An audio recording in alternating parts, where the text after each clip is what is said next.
जय जगन्नाथ। आश्विन मासर शुक्ल पक्षर एक विशेष एकादशी पड़ी थाए जहाकू पापांकुश एकादशी बोली कहा जाई थाए। एही एकादशी समस्त पाप को नष्ट कर दे थाए एवं एक परम आध्यात्मिक उन्नति मनुष्य को प्रदान कराई थाए। एही एकादशी चलित वर्ष 3 अक्टोबर 2025 शुक्रवार दिन पड़िबा पई जाउअछि। चतुर्मासरे आसुथिबा पापांकुश एकादशी व्यक्ति माननकु सेमानंकर आध्यात्मिक जीवन रे उन्नति करिवार सुजोग प्रदान कराई थाए।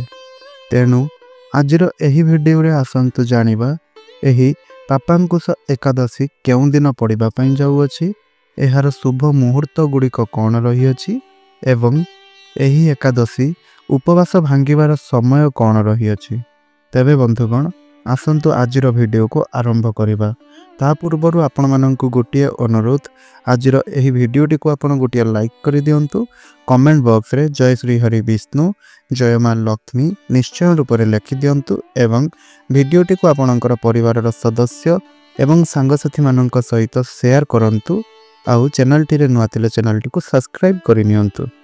तेबे बंधु माने आश्विन मासर शुक्ल पक्षरे पड़ुथिबा एही एकादशी तिथि जहाकू पापांकुश एकादशी बोली कहा जाई थाए। एही थर एही एकादशी 3 अक्टोबर 2025 शुक्रवार दिन रे पड़ुअछि। एकादशीर उपवास भांगिबार समय ता परदिन अर्थात शनिवार माने 4 अक्टोबर 2025 शनिवार दिन पड़ुअछि एवं व्रत भांगिबार समय रही सकाळ 6:22 रु 10:17 मध्यरे। एकादशी तिथि 2 अक्टोबर 2025 गुरुवार दिन संध्या 7:10 रे आरंभ हेबो एवं 3 अक्टोबर 2025 संध्या 6:32 रे शेष हेबो। तेणु उदया तिथि अनुसार आमे 3 अक्टोबर 2025 शुक्रवार दिन पापांकुश एकादशी पालन करिबा। एही दिन ब्रह्म मुहूर्त रही सकाळ 4:38 रु 5:26 मध्यरे। एही दिन सूर्य उदय रही सकाळ 6:15 रे एवं सूर्य अस्तर समय रही संध्या 6:05 रे। सकाळे भगवान श्रीहरि विष्णुंकर पूजा करिवार समय काल रही सकाळ 5:02 रु 6:15 मध्यरे। संध्या समय रे भगवान श्रीहरि विष्णुंकर पूजा करिवार समय रही संध्या 6:05 रु 7:18 मध्यरे।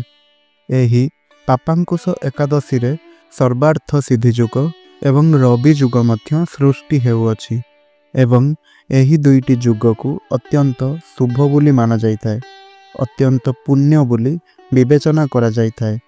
तेबे बंधु माने सर्वार्थ सिद्धि जुग सकाळ 6:15 रे आरंभ होई 9:34 रे शेष हेबो एवं रवि जुग ठीक एही समय रे मध्य घटिबो बा ठीक एही समय रे रवि जुग मध्य आपनकु भोग हेबो। एही दिन राहु कालर समय रही सकाळ 10:41 रु अपराह्न 12:10 मध्यरे रहिबो। पापांकुश एकादशी को आमर शास्त्र रे एक अत्यंत पवित्र स्थान मिली अछि। पद्म पुराण रे भगवान श्रीकृष्ण निजे युधिष्ठिर महाराज को कहिछंती, हे युधिष्ठिर महाराज, जेउ भी भक्त भक्तिर सहित पापांकुश एकादशी उपवास पालन करे सेही भक्त जन को समस्त पापरु मुक्ति हुई शेष रे भगवान श्रीहरि विष्णुंकर धाम प्राप्त होई थाए। पापर अर्थ आमे करुथिबा जेकोनोसी खराब काम किंबा पापपूर्ण कार्य एवं अंकुशर अर्थ नियंत्रण किंबा रोग। एहा हेउछि एक दिव्य दिन जहा आमर जीवन रे पाप को दमन करिवार शक्ति रखे। आमर शास्त्र अनुसार एही एकादशी पूर्व पुरुष मानकर मुक्ति पाई मध्य पालन करा जाइथाए। एही दिन सकाळे स्नान दान एवं संपूर्ण विश्वास एवं भक्तिर सहित एही एकादशी उपवास पालन करिबा द्वारा अनंत लाभ आपनकु मिलिथाए एवं आपनक ऊपर भगवान श्रीहरि विष्णु अत्यंत प्रसन्न होई थांती। आसंतु ଏବେ ଏହି ପାପାଙ୍କୁଶ ଏକାଦଶୀର ଉପବାସ କିପରି ପାଳନ କରିବେ ତାହା ବିଷୟରେ ଆଲୋଚନା କରିବା। ଏକାଦଶୀର ଉପବାସ ପାଳନ କରିବା ସମୟରେ ଆମକୁ ଶାରୀରିକ ଏବଂ ମାନସିକ ପବିତ୍ରତା ବଜାଇ ରଖିବା ଉଚିତ। ଶାରୀରିକ ପବିତ୍ରତା ହେଉଛି ସେହିଦିନ ବ୍ରହ୍ମ ମୁହୂର୍ତ୍ତରେ ଉଠି ସ୍ନାନ କରି ନିଜକୁ ପବିତ୍ର କରିନେବା ଉଚିତ ଏବଂ ଏହାପରେ ସଫା ପୋଷାକ ପିନ୍ଧିବା ଉଚିତ ଏବଂ ସାରା ଦିନ ଆପଣଙ୍କୁ ଉପବାସ ରଖିବା ଉଚିତ। ଉପବାସ ସମୟରେ ଆପଣ କୌଣସି ପ୍ରକାରର ଖାଦ୍ୟ ଖାଇବା ଠାରୁ ଦୂରାଇ ରହିବା ଉଚିତ। ଆବଶ୍ୟକ ପଡ଼ିଲେ ଫଳ, କ୍ଷୀର, ଫଳରସ କିମ୍ବା ଏକାଦଶୀ ବ୍ରତର ପ୍ରସାଦ ଆପଣ ସେବନ କରିପାରିବେ, କିନ୍ତୁ ଖାଦ୍ୟ ଗ୍ରହଣ କରିବା ଉଚିତ ହୋଇନଥାଏ। ମାନସିକ ଶୁଦ୍ଧତା ହେଉଛି ସକାଳେ ମଙ୍ଗଳ ଆରତି କିମ୍ବା ପ୍ରଭୁଙ୍କ ଦର୍ଶନ କରିବା, ତାପରେ ତୁଳସୀ ମାଙ୍କର ପୂଜା କରିବା, ତାଙ୍କ ସମ୍ମୁଖରେ ବସି ହରେ କୃଷ୍ଣ ମହାମନ୍ତ୍ରର ଜପ କରିବା, ଅର୍ଥାତ୍ ହରେ କୃଷ୍ଣ କୃଷ୍ଣ କୃଷ୍ଣ ହରେ ହରେ, ହରେ ରାମ ରାମ ରାମ ହରେ ହରେ।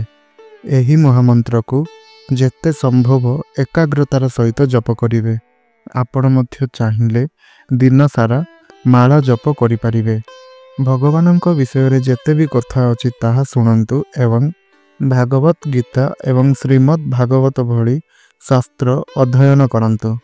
ଏକାଦଶୀରେ ମାନସିକ ଶୁଦ୍ଧତାର ଅର୍ଥ ହେଉଛି କାହା ବିଷୟରେ ନକାରାତ୍ମକ ଚିନ୍ତାଧାରା ରଖିବା ଉଚିତ ହୋଇନଥାଏ ଏବଂ କାହାକୁ ବି କଠୋର ଶବ୍ଦ ନ କହିବା ଉଚିତ। ଏହି ଦିନ ଆଳସ୍ୟ, ଅହଙ୍କାର କିମ୍ବା କ୍ରୋଧକୁ ଆପଣ ନିଜଠାରୁ ଦୂରାଇ ଦିଅନ୍ତୁ। ଏହିସବୁକୁ ତ୍ୟାଗ କରନ୍ତୁ ଏବଂ ଏହି ଦିନ ମିଛ କୁହନ୍ତୁ ନାହିଁ। ମିଛ କହିବା ଠାରୁ ଯେତେ ସମ୍ଭବ ଦୂରରେ ରୁହନ୍ତୁ।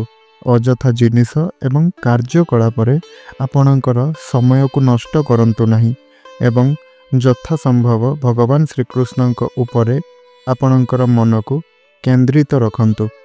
ଏହିପରି ଭାବରେ ଏକାଦଶୀ ଉପବାସକୁ ଭକ୍ତିର ସହିତ ପାଳନ କରି ଏହି ଉପବାସର ପରଦିନ ଅର୍ଥାତ୍ ଦ୍ୱାଦଶୀରେ ଆପଣ ଏହି ଉପବାସକୁ ଭାଙ୍ଗିପାରିବେ। ଉପବାସ ଭାଙ୍ଗିବା ସମୟରେ ମନେ ରଖନ୍ତୁ, ଆପଣଙ୍କୁ ନିର୍ଦ୍ଧାରିତ ପଦ୍ଧତି ଅନୁସାରେ, ଆପଣଙ୍କୁ ନିର୍ଦ୍ଧାରିତ ଉପାୟ ଅନୁସାରେ ହିଁ ଏହି ପାପାଙ୍କୁଶ ଏକାଦଶୀର ଉପବାସକୁ ଭାଙ୍ଗିବା ଉଚିତ। ଅନେକ ଭକ୍ତମାନେ ଏକାଦଶୀର ପରଦିନ ମାନେ ଦ୍ୱାଦଶୀରେ ସେମାନେ ମଧ୍ୟ ପ୍ରଦୋଷ ଉପବାସ ପାଳନ କରନ୍ତି, କାରଣ ଅନେକ ଥର ତ୍ରୟୋଦଶୀ ତିଥି ଦ୍ୱାଦଶୀରେ ସାମିଲ ହୋଇଥାଏ।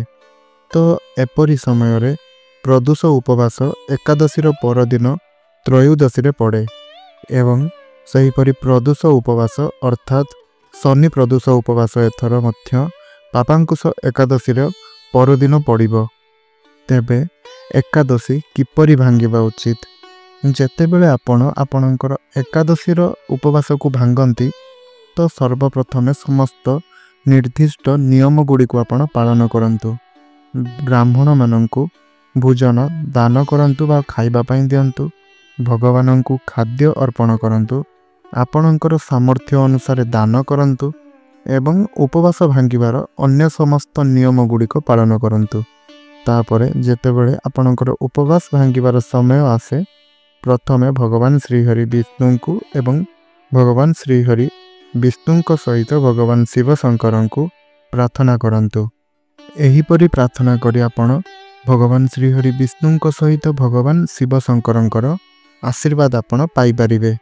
ଆପଣ ଭଗବାନଙ୍କୁ ଅର୍ପଣ କରିଥିବା ପ୍ରସାଦ ବା ଭୋଗକୁ ଆପଣ ନିଜେ ଗ୍ରହଣ କରି ଆପଣଙ୍କର ଏକାଦଶୀ ଉପବାସକୁ ଭାଙ୍ଗି ପାରିବେ। ଏପରି କରିବା ଦ୍ୱାରା ଆପଣଙ୍କର ପ୍ରଦୋଷ ଉପବାସ ଭାଙ୍ଗି ନଥାଏ। ଯଦି ଆପଣ ପ୍ରଦୋଷ ଉପବାସ ପାଳନ କରନ୍ତି ତେବେ ଆପଣ ଯଦି ଏପରି କରନ୍ତି ତେବେ ଆପଣଙ୍କର କେବଳ ଏକାଦଶୀ ଉପବାସ ଭାଙ୍ଗିଥାଏ। ଏହା ମଧ୍ୟ ଆମର ଶାସ୍ତ୍ରରେ ବର୍ଣ୍ଣିତ ରହିଛି। ତେବେ ବନ୍ଧୁଗଣ, ଏହା ଆଗକୁ ଆସୁଥିବା ପାପାଙ୍କୁଶ ଏକାଦଶୀ ସମ୍ପର୍କରେ କେତେ ଗୁଡ଼ିଏ ତଥ୍ୟ ଥିଲା ବା ସୂଚନା ଥିଲା ଯାହା ମୁଁ ଆପଣମାନଙ୍କୁ ପ୍ରଦାନ କଲି। ମୁଁ ଆଶା କରୁଛି ଯେ ଆପଣମାନଙ୍କୁ ମୋର ଏହି ଭିଡ଼ିଓଟି ନିଶ୍ଚୟ ରୂପରେ ଭଲ ଲାଗିଛି। ତେବେ ଯଦି ଆପଣ ଏହିଭଳି ଭିଡ଼ିଓ ପ୍ରତ୍ୟେକ ଦିନ ଦେଖିବା ପାଇଁ ଚାହୁଁଛନ୍ତି ତାହେଲେ ଆପଣ ଆମର ଏହି ଚ୍ୟାନେଲଟିକୁ ସବସ୍କ୍ରାଇବ୍ କରିନିଅନ୍ତୁ। ଭିଡ଼ିଓଟିକୁ ଗୋଟିଏ ଲାଇକ୍ କରନ୍ତୁ एवं यथा संभव आपणकर शेयर लिस्ट रे कांटेक्ट रे जो लोक मैंने अच्छा से सहित मोर यही वीडियोटी को शेयर निश्चय रूप से करंतु जहाद्वारा कि से जानीपर जे यही वर्ष पापांकुश एकादशी क्यों दिन पड़ापी जाऊँगी यार शुभ समय गुड़िक सब कौन रही एवं जहाँफल से जदि एकादशी व्रत करुथिबे ताहले आगामी आसुथिबा पापांकुश एकादशी को पूर्ण निष्ठा एवं श्रृंखलार सहित पालन करिपारिबे एवं परम श्री भगवान श्रीहरि विष्णुंकर आशीर्वाद मध्य पाइपारिबे। धन्यवाद।